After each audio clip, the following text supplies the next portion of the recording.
galerinha do YouTube aí, rapaz, boa tarde pra todos, né? Para nós que já são inscritos no nosso canal. Pra quem não é inscrito, que venha se inscrever, galera.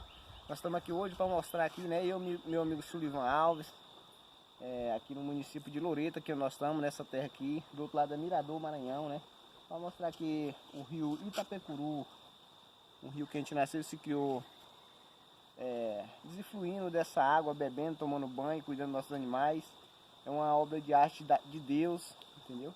E também nós queremos aproveitar para pedir para todos vocês aí que já são inscritos, que compartilhem nossos vídeos, para que nós venhamos crescer no nosso canal no YouTube, entendeu? Nós vamos continuar mostrando essas coisas lindas e maravilhosas feitas pelas mãos de Deus. Então, galera, um abraço, tamo junto.